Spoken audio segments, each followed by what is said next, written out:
Hello and welcome to my first video tutorial for my website, my blog. I'm really glad you could join me. After going on JM last week, I had lots of requests for how to make the flower pendant I made for my challenge, so I thought we'd start with that tutorial. Obviously I don't have that one with me because they keep those, so I've got one similar to show you before we start. And then I'll take you through how to make it, and I'll use materials so that you can see. You wouldn't use the materials we're going to use, but I'll use materials that are quite visible so that you can see exactly how the technique is done. Okay, so let me show you what we're going to make. I'll just tip this down. There's the necklace just there, and that's it completed in a finished design, but this is the flower. It's this technique we're going to use today. So this flower technique. Okay, move that to the side. So what we need is our beads, obviously, to make the petals of the flower. Now, choosing a circle or an oval, or in the case of this one, I use the pear-shaped, but they're hard to come by in the right stone, so you can get away with an oval or a circle. And in fact, this technique you can use with round beads, faceted beads, anything, and I'll try and show you, if I can, how this technique can be altered so that you get a different effect each time. Right then, so we need some wire. So I've got here red wire just to help with the visibility, and I've cut probably 50 or 60 centimetres in length. Okay, so firstly we're going to take one of our beads and thread onto the wire, and maybe about 10 centimetres poking out at the end. Then you're going to fold that over the bead and down so that it meets the hole at the other end. Basically you've squashed it straight through and then squashed it over the back of itself. Then simply take your bead firmly and pull against the bend there, and just twist. Quite simply, just twist. There you go. And then you've got a little twist there. Okay. Can you see that? So that's how it is at the back. How it is at the front, you won't really see it, and if you were using a gold wire and a thinner gauge perhaps, you wouldn't see it at all. Okay, so you've got that far. Now all you do is on the long strands that you've got left, you thread on your next bead.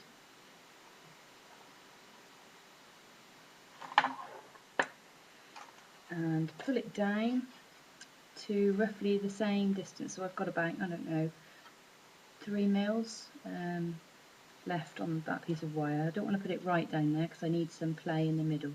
So 3 mils there. And then fold the wire over again, just like you did with the first one. And again, pull it taut, hold it firm and twist. So you've got the tension there. Okay, so there's 2 on. And then you can see that just repeats again. Bead on.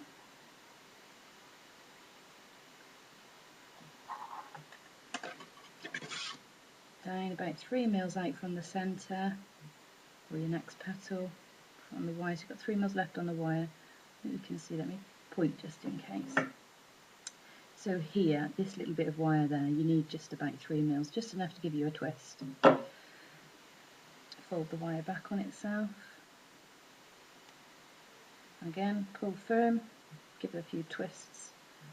We always want the wire to end up on the back or the same, or on the same side. Okay, next one.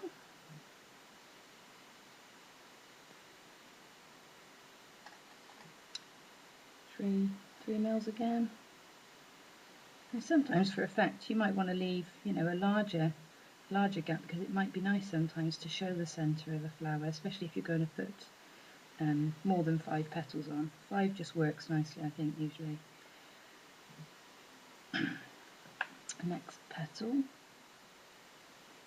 the last one, and again a few mils from the centre, hold it back on itself and twist.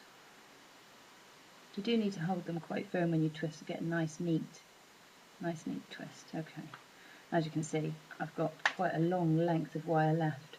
However, I might need that. If you look at this flower, you can see that I've used the excess wire to wrap the centre bead, and that's quite a nice effect. Sometimes I think with the one that I did on JM, I put the bead on, and then I used these end pieces to make coils so that they gave nice separation of the beads underneath, and the flower sat nice and flat. But I'll show you how to do that after. Right, so I'm going to put a bead in the centre. Quite simply, pull your long wire through to the front. You know which is the front and the back. The back's got all your visible wires, and the front hasn't. Let's take a nice poppy jasper here, or red jasper. Pop it onto that piece of wire, and then just tuck it in. There you go. That's tucked in there. Because it's wire, it'll keep its shape, it'll stay nice and firm. So just to make it doubly secure, you could take it through again. That's a good way of really securing it in the centre. So take it through. If your bead would take it, take another wire through it. Yeah, just about. Now I'm obviously using quite a large gauge wire. I would usually use maybe a 0.4, 0.6 at most. I think it depends what effect you're trying to get. Okay, so there we are. It's nice and secure in there. And if you turn it over, you've got your two wires either side. Now I'm not going to use that length of wire, so I'm going to trim that off so they're the same size. And I suppose I've got about 6 or 7 centimetres there of wire left over. And then this is the rolling technique to make a coil. So pop your pliers onto the very end of the wire, like so, and twist. Keep twisting. Start to see this coil appearing. And just keep going till you get to the end, till you've run out. There we just keep rolling down, down, down.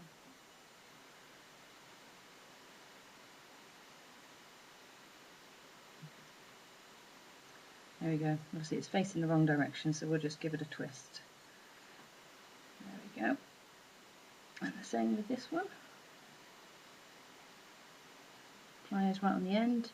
Twist, twist, or roll your wrist over. You can probably see how I'm doing that. You'll find a way that best suits you anyway. Just keep practicing. Keep rolling it. There we go. Now, in effect, we've got a bead because, let me get a piece of wire and show you. A piece of beading thread.